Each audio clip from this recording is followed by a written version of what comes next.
Tiffany. I'm so excited to be chatting with you today. And it's so surreal to just be here on stage. I actually attended as an attendee in 2019. So to be up here and chatting with you, it's such an honor, and I'm so excited. Thank you. The feeling's very mutual. I'm really happy to be here. Awesome. So to jump into it, when we first connected, you told me that Atlassian is a special beast, the way you put it. So tell me a little bit about how the Atlassian community actually first got started, when it wasn't a special beast and it was small. Pre-beast stage. Yeah, pre-beast stage. Yeah, for sure. It's our community actually launched itself, which I love to not take credit for. And we get asked this a lot, especially at the scale that we're at now. Like, how do we get started? With so many brands that are starting out now in a seat that we haven't been in for a while, we definitely have a lot of knowledge to share, but technically with how to launch a community like Atlassian, I can't tell you. Our community launched itself. We found out in 2006 that some of our users were self-organizing through meetups in Virginia to talk about Jira, and our founders heard of that at the time and were like, what? Who is this? Who are these people? Why are they doing this? How do we get more people doing this? So it was very much in true community fashion, a grassroots thing, and we went to where those people were already congregating and coming together and got closer to them to understand what motivated them to do that and how we could do more of that at scale. It very much launched itself in that respect with our user group program. Before it was even a full program, it was just our community gathering and coming together, and that ethos sort of exists today in our strategy a lot, that you can create your own destinations for them and your own programs that you want to give them, but ultimately your community is going to be coming together with or without you, with or without your involvement, and how you can sort of insert yourself and serve them is something that you learn to do over time. But our community launched itself in a grassroots fashion, and we tried to catch up and give them a lot of bells and whistles as soon as we caught wind of it. And it's been kind of a wild ride. I think part of it is as our brand as well, as a very mission-driven organization that cares a lot about teams and people working together and how that's weird and messy and hard. And our particular mission and values as a company is very much around unleashing the potential of teams and helping people be better teammates and navigate the weirdness and the hard complexities of working together, especially in this current climate. I think that was part of it too. Like our community is very much naturally aligned around the art of gathering, so our community and our company values very naturally align in wanting to kind of bring people together and figure out how to do things together in better ways. And yeah, I think there was a natural alignment there too, that community was like, just lit the fire, around our brand a little bit for us, which yeah, they're still doing. That's incredible. I love to hear stories like that when community just formed naturally, and it was formed by the people that were looking for that community. Yes. And your brand sort of came up behind it and backed it and helped to grow it. Yeah. So what's the scale of the Atlassian community like now? Today, so we are first-party channels, as I like to say, because our community is, I couldn't count. They're everywhere. But the first-party channels that we own, that we're able to track and measure in-house. We have our Atlassian Community Events program, which meets in about 200 cities. About 30,000 people a year come together through that program. Thanks to our community leaders and our boots on the ground. Our online forum, which is everything from Q&A to discussions to longer form content and videos and UGC programs now, gets about 2 million visitors every month. And we're starting, when you ask that question, I immediately think like there's no way for me to physically count our community because it's gathering in places we don't even know about today, probably. And not in either of those two channels, but those are our two channels that we own, and they've scaled really beautifully. We're now tasked with how to bring them together more and try to knit pieces together, across all of these different destinations, but that's the scale. That's incredible. Yeah. Wow, it's massive. So some of you know I lead an event all about failure. I talk to founders about fuck-ups. So I would love to ask that question of you. So the community is so massive and so incredible. But on the flip side, have there ever been any failures or any hard lessons learned? Yeah, we fuck up all the time. I fuck up daily. But two things come to mind. One of them, back when we launched our current online community, we've had a Q&A forum for a long time, but in 2017, we decided to make a much bigger investment in our online community and create a true online community, not just a Q&A forum, to kind of elevate it. And when we launched that online community, we were like, this is a customer community. Like, you know, Atlassian has a big ecosystem of partners and people who are developing on our stack, as well as end users and admins. And we were kind of thinking of those as different pockets of people, and like, well, this community is for customers, not partners. And we made some really black or white kind of thinking assumptions around, well, partners are just going to come in here and try to sell to people. We want it to be a no sales zone, so this is the customer community. And there's all these guidelines for how partners can contribute, but they can't be a community leader. They can't get in as a champion, really, of this space. And they understandably revolted, because turns out our partners are a huge part of our community. They may work at an organization where they're not always intrinsically motivated to talk about Atlassian products, but they care deeply about our brand and what we stand for and our customers. And they're the ones helping scale those events and show up and help finding venues and food and sponsoring. They're the ones answering questions in our older forums and had been really powering that whole forum. Some of our top contributors were partners. And so understandably, when we launch a new version and we say, now it's called this and you're not allowed here, they're like, fuck you. And so a lot of relationship building and trust building with them, not even just saying like, yes, for sure, you're allowed, we're sorry. But you know, we formed the Atlassian Community Advisory Board, which Monique Vandenberg on our team runs today. Excuse me. Even saying her name brings me to tears. I love that woman a lot. And our CAB is really, you know, we have a dedicated seat for partners and a seat for developers, and we've built a leadership sort of ring around our team that is the community. And partners have a huge say in that, and we learned a lot, and I think this is great, maybe advice if it's applicable to any brands that have an ecosystem like that. You can't bucket people. Like, someone may work at a partner organization, but they are also probably using your product themselves personally. They are very capable often of following rules or taking off their partner hat and putting on their, like, I'm just trying to help this person who needs help right now hat. So be careful with how you think about the cohorts in your community too rigidly. People, it's often quite fluid, or you may in 1 week kind of feel a different persona at different times. That was a big fuck up. And then there was a fuck up recently, actually. This was years ago. So the more recent fuck up was Atlassian had an outage with some of our cloud customers, and we didn't do a great job at communicating with our customers about it. It was a small set of customers, and so we erred on the side of like, well, we don't want to broadcast that something happened if it's, you know, only impacting so many people. But then again, that breaks trust, because we're not openly saying like something's happened, we diagnosed it, here what we're doing about it. Like incident management best practices. As a company, we have retroed that thing to death and learned a lot about how we can do better next time. But I think for me personally, I could have stood up more for at least communicating to our community, you know, our crew, about what was going on. And I kind of erred on like, well, this is big and terrifying, and I'll just stay on mute and do what I'm told. And I think that was a fuck up. I think I could have come off mute and been like, to the fancy higher ups that make me sweat, like, hey, this isn't the right call. We should talk about what's going on, even though it's only impacting so many people. So we all learned a lot very publicly about that incident, which was just a few months ago. Thank you so much for sharing. I know it's not easy. How do you sort of make decisions for the community now, and how do you bring the community into it to hopefully avoid some of those types of mistakes? Yes. Community drives. They're the ones in charge. We're here to support them and serve them. And I think my coworkers are probably really sick of hearing me say that our brand is here to serve these people, not the other way around. You know, they are volunteers. They're adding a lot of measurable value across our business for sure. But they're not doing it for us, you know, so we very much involve the community. You know, like I said, we have our Community Advisory Board, which is a more formal rotation of people that come and meet weekly and review our priorities as a team.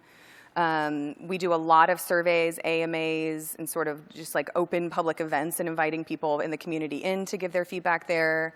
We do a ton of surveys through Bevy as well for people who are attending events, and constantly mining member feedback to see how we can do a better job, and not only listening really well, but publicly sharing what you're hearing and what you're doing about it to close the loop with them.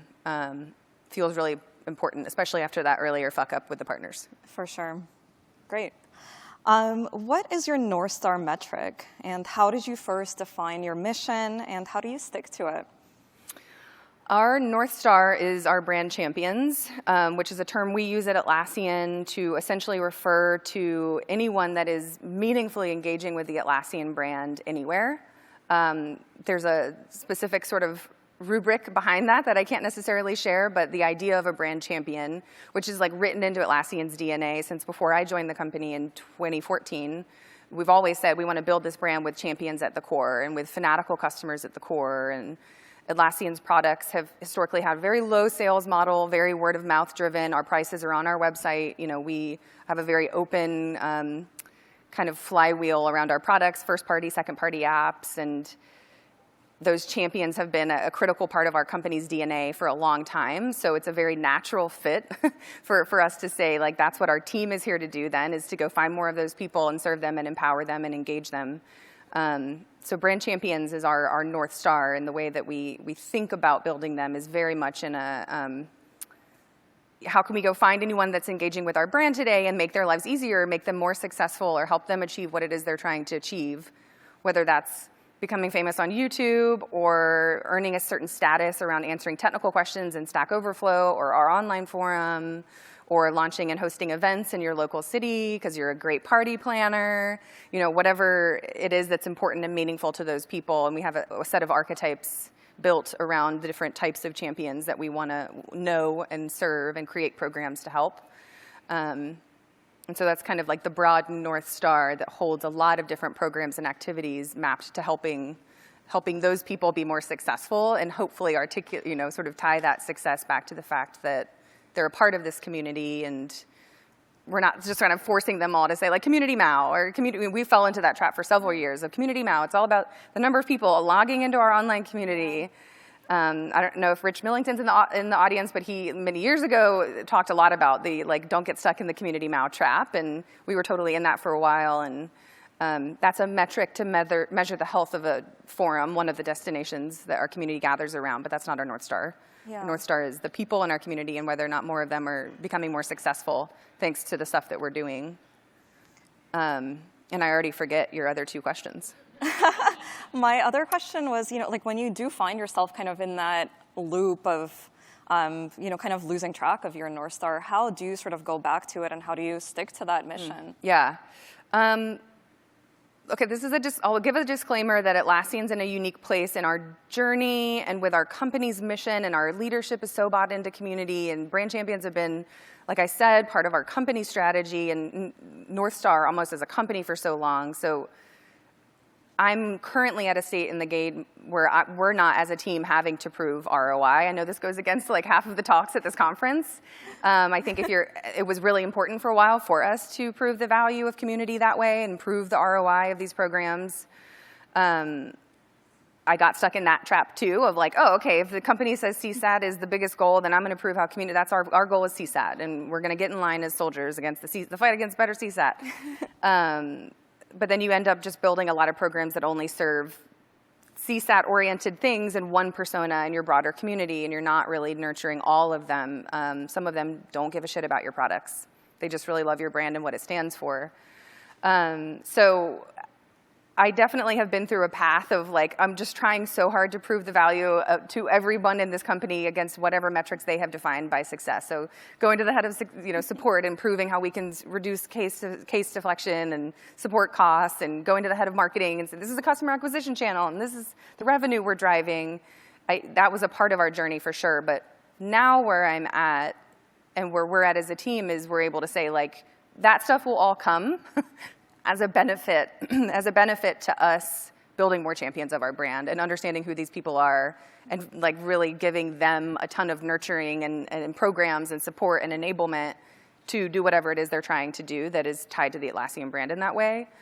That is something that has felt really true, and as I sort of share that up the chain, so to speak, higher up at Atlassian, that's the sort of thinking that I think the higher up you go, what your leaders are probably looking for is not just a soldier who's like, CSAT, yes, sir, but someone's who like, yeah, CSAT for sure, that's really important, and that will come out of us doing a better job at building love around our products and humanizing our product teams. And Mandy Ross on our team has created a ton of programs around R&D and getting feedback out of the community to product teams. So like, sure, CSAT, I hear you. That's valid. But building more brand champions, AKA adding value for the people in our community, is our goal. And the CSAT and the commerce and all of the things will come out of doing a really good job at continuously staying really, really close to, it's not about CSAT, it's not about churn, it's about these people and adding value for them, and out of that will come these things that you care about. I think it's really important to know that, to be able to firmly plant your feet in that and advocate for, this is how we should think about it, this is the North Star, not fall into the trap of like whatever business OKR of the year becomes your North Star. And then you do that for 12 months, and then you totally change, it gives your team whiplash. You waste a lot of resources that way. You end up hyper-focusing on one persona or one value add instead of all. So contrary to a lot of talks, at least for where we're at with Atlassian, I personally I'm very wary of the soldier mentality around, like, what is the business metric of the year that's the hot thing, and how do I change all of my programs to orient around that reactive state. We've kind of grown out of that, and luckily, I think I personally experience a lot more interest and excitement from Atlassian's leadership when I speak up and say, like, nope, sorry, that's not the point of a community. Like, sure, we'll help scale support for our customer base as it scales, but that's not the point. You'll get that. I'll give that to you. They will give that to you, but the point is these people and how we make them more successful, happier, more rewarded feeling, more recognized. Just continuously beating that drum of like, yes, and this. And it's not an either or, but I love that. I think no matter the size of company that you're at, I think that's so aspirational to get to that level where your work and your community sort of speaks for itself, and you as the community professional are really trusted to define that North Star metric and really advocate for it and push back if something doesn't align with what your community actually stands for. Totally. I mean, I can't share the math behind the word or the phrase brand champion, but I will say, and this is not a paid plug, we do use Common Room. We've been using them for a year and a half. That was a huge tipping point because we had been talking about brand champions and little C community for a long time, and it is really hard to get people on board when you can't show them, what that looks like tangibly. Like, that's 1.9 million people posted XYZ on Twitter about this, or there's 6,000 people who are engaging on Stack Overflow and attending our community events. Like, when you can put some numbers around it and pull up some faces, it is really helpful. And Common Room, for me at least, it was like a floodgate moment where we'd been talking about these things, and I'm like blue in the face, like, it's little C community, it's the people, it's not the business metrics. And they're like, that's cute, that sounds nice. But then when you show them, a tool that allows you to actually put some numbers around the size of these people and fill out the story of, this is somebody who posted in our online forum, but more importantly, they tweet every week about the recent blog we published. Don't think about them as an online community user. This is a human being who's engaging in a lot of different channels. Common Room, I think, really helped us bring it to life and helped put some shape to the stuff we had been saying for a few years. So that's helped too with keeping leadership bought into this idea, because they can really like touch it and feel it and see it, and it's not just it doesn't just sound cool. I know, like sometimes it feels so intuitive that you think people would realize that our community, it's made up of humans, and they all have individual stories, but I think you do have to kind of find ways to really highlight those stories and bring those people to life. Yeah, so I think cool. As community builders, we all get it. They're humans. These are human beings. But the people who are a bit removed from it at your company do fall into like, oh, it's a channel, it's a forum, it's a place, and these are just, these destinations is what they start to kind of think of as community, and you have to just constantly remind them, like, no, this is this person that just had a baby, and now that baby's in like a Jira onesie. Like, this is community, not the forum. I love that. Yeah. So to 10x your community, you have to find ways to kind of get out of the echo chamber of people that are already really active in your community and find creative ways to reach the future generation of workers, students, people that maybe don't have an Atlassian ID right now. Yeah. So how do you balance those growth goals with data privacy and tracking versus ROI database storytelling? Very smart words.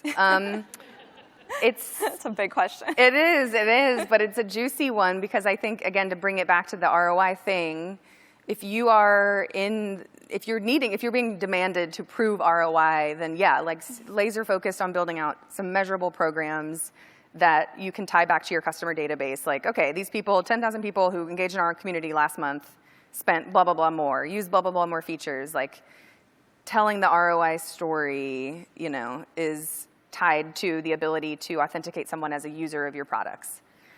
Now that we're not in that hot seat, thank God, we're doing a lot more proactive, like where is our community gathering today, whether they're using an Atlassian account, whether they use our products or not. It's one of the reasons we rebranded our Atlassian user group program to Atlassian Community Events, because you don't have to be a user actually to attend these events. They're just community gatherings of people who care about a thing, and you should come.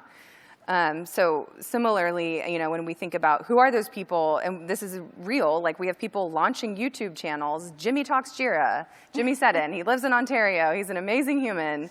Brittany Joyner has launched a YouTube channel about Trello as in workplace productivity and personal productivity, and she's building her brand around that.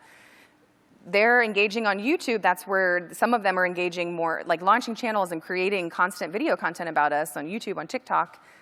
Going there to understand what do you need to make better video content? What types of things can we do to help you build your brand on YouTube? You can track, okay, 60,000 people have watched Brittany's content about Trello or whatever Atlassian product, but you're never going to be able to tie the views on a YouTube video back to CSAT or churn. Like it's just, unless someone in the audience knows how to do that. You have to get more comfortable, like, okay, I can prove that there's activity and engagement happening, but I can't tie it back to ROI. And that, as we kind of have flipped the script and started to see like this definition of community is anybody engaging with our brand anywhere, we have to get more comfortable with like, they're not authenticating with a user ID. We can't tie that back to anything, but we're adding value for them, and that's what matters. That's our North Star. So if we're following our North Star of know the people in your community, show them you know them, show them you care about them, make their dreams come true, that doesn't always align with like, and prove they're helping CSAT. So go after your North Star, and that might mean, you know, you do social sign-on instead of enter your Atlassian ID. That might mean you're building programs on third-party channels and you can't track anything beyond views and impressions. You gotta kind of go off of gut instinct, and hopefully you've built enough confidence and trust in your organization that they can knit those pieces together and see this pie is growing. It's a net positive. We might not be able to tie it to CSAT or churn or what have you, but the pie is growing. More people are talking about Atlassian in more places. No one is arguing that that's not a success. So that's kind of like we're in a little bit of a growing pain around that. Like today, you know, you do authenticate with an Atlassian ID to log into our online community, and even that, like, is that the right choice? There's good things about that, but it creates some friction, and it kind of makes you feel like, well, I don't use this product yet. Am I not allowed in this community? And I think once you know your North Star, ask yourself whether or not how much it makes sense to create those types of points of friction in order to prove value.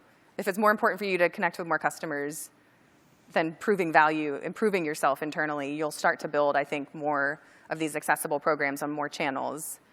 Yeah, and not at the expense of being able to tell an ROI story. You're keeping the pie really small if you're making everyone log in with an Atlassian ID. Absolutely, yeah. I think, you know, it's definitely it's a challenge that's probably top of mind for a lot of folks, and we're not going to solve it today, but that's some really great ideas around it. Yeah. So I wanted to chat with you a little bit about your approach to the regional model of community building. Mm-hmm. So how do you create pride and connection when it comes to being part of the Atlassian community in general and the local chapter? Swag. No, I'm just kidding. You know, we, for a long time, have had big, broad, global strokes. You know, like this is our online forum, this is the one, our user group program, it runs on Bevy, this is the program, and we know current state, you know, we have thousands and thousands of people in our community in China who can't access Chorus or Bevy. They're using WeChat and other tools that are more regionally appropriate and just like what they use in China to find out about events and host events and attend events. So how many, you know, we sort of ask ourselves, how many other chapters or groups or little pockets of our community are we not serving and engaging with because they can't access these two platforms or this one global approach? I mean, I joke about swag, but even swag, like if you have all of your swag built in shipping from the United States around the world and you're trying to build a global community, that's a lot of extra cost, damage to our planet. It's taking those people like 4 weeks to get their swag. They have to pay customs. There's a lot of things that break down, global things that break down when you want to grow regionally. There's things that break, and then there's also that untapped potential of not really understanding, random examples. People in Sweden, I've heard, really like to plan in advance. It's something that culturally you would lock in dates for a conference or something much farther out than you would in some other countries. Like I think in the U.S. we're like, it's 2 weeks out. I don't know, we'll see. But there's countries where it's much more custom to kind of have something on the books months in advance. Yeah. So if our best practice tell them like, oh, don't post it too early or people will forget about it, like that doesn't work there. So for us, again, know your community, show them you know them, show them you care about them. And knowing your community, you find out like, oh, regionally, like these people use this tool to find out about events, or this type, more people use Stack Overflow in this country than our forum. Great, make their lives easier on Stack Overflow. Regional approach to swag, our tooling, the way that you market your community programs, localizing content, obviously, but again, the channels that are more regionally appropriate, and start small, even if you just want to like pull your customer database, see where you have warm bodies that aren't in the US or whatever country, and then go pilot a program in that country or that region where you are, even if it is just hiring a contractor and scrapping together something more like a pilot to prove like, oh, it grows way quicker and faster and people feel more connection, they feel more pride if we're leaning into the way they do things instead of trying to say, this big broad stroke is how we do community. So part of that North Star shift and like knowing our community, meeting them where they are, going where they are, using the tools they use and the places they are, has definitely shaped this more like regional model for us that used to be we had global HQ team and global HQ tools. And that was how we did community. And we're moving to a world of regional pods and regional tooling and maybe even someday totally different strategies for different regions based on the growth of that region or where they're at in forming and launching and growing their community. That's awesome. It sounds like you're really working to remove any friction and really like listening to those local leaders and yes. empowering them to build their community in a way that makes sense for their region. Yep. That's fantastic. I wanted to ask you about C-suite. So how do you get your C-suite bought into community, and how do you keep them engaged and championing your programs? That part of my job is kind of easy. Our founders have both always got it. They've gotten the power of word of mouth and the flywheel that you can build around your brand. If you do prop up champions, I get an immediate yes anytime I ask for executive engagement with one of our community leaders or for them to attend a dinner with people in our community. They're hungry for it. So keep getting them engaged isn't really the problem, but I will say reminding them it's more than just a forum, it's more than just a channel, it's people, and reminding them the scale and the value of it is something that you kind of always want to like chuck a thing and remind them over the castle wall. I have recently, and this is actually a tip from Erica Cool, my fairy godmother, is this idea of like weekly wow moments. So we do Atlassian uses Confluence, and we blog internally a lot. And so we have like monthly, quarterly, annual blogs where it's like the state of community, this is how it's growing, these are the people, and you highlight, but it's like this like thesis on how great the community is. In addition to big formal reports like that, I think beating the drum constantly and little snackable, so I will share with my boss, look at this event yesterday that happened in Nigeria. 300 people went to talk about the future of work productivity. You can't make this shit up. It's happening on its own. So just sharing that event with my boss so he can share it up the chain in the Slack channels that he's in and the rooms, the ears that he has, So for me, I try to do that every Friday. I'll just ping him and a few other leaders that I'm close with of look at this thread in our community, or look, the COO at Fidelity just posted on LinkedIn about the global village that is our community. It's gold, and these little tiny snackable things, if you're just feeding those to the right people throughout the year, just check this out, FYI, pass it up the chain if you want. When you then show up to make an ask or talk about something a bit more spicy, they're like, oh yeah, I get it. These are these events I'm hearing about these events. I'm seeing these people's faces. I'm seeing this baby in the onesie. And they have a lot more muscle memory around the human beings in your community. Not I'm C whatever O, and this person owns whatever channel and they're asking for whatever dollars. But they're like, oh, it's literally the human beings in our broader halo around the Atlassian brand. Yes, tell me more. So I think snackable content, because realistically, these people are so busy across so many teams, so many channels, so many asks, that have your big thesis, but give them the snacks. I love that. I think that's so practical. I think all of us can take that back to our communities. This Friday, the Friday wow moment, let's do it. Yep. So last question for you. I know we're at time, so I'll get your lightning round answer. The theme of our summit is Thrive. So I wanted to get your quick advice that you might want to leave with the community here. What advice do you have for community professionals to thrive? Know what you stand for and fight for it. I think, personally, like Laura was saying in the talk a couple of hours ago about knowing what's important to you, what your principles are, and those can change over time, but be clear on what you need, what you want, what's important to you. Ask for what you need, what you want, what's important to you. And like professionally, same thing with your community strategy. Define it the way, tie it to your brand ethos and your mission and your values, not the metrics necessarily, but if Atlassian believes about teamwork, I'm going to show you how we're making better teammates through connecting these people and letting them share with each other. Define what your community stands for by letting them define it, and then fight for it internally. Don't get stuck in this year we care about CSAT loop. That would be my advice, personally and professionally, is know what you stand for and stand up for it. I love that. Thank you so much, Stephanie. That was awesome.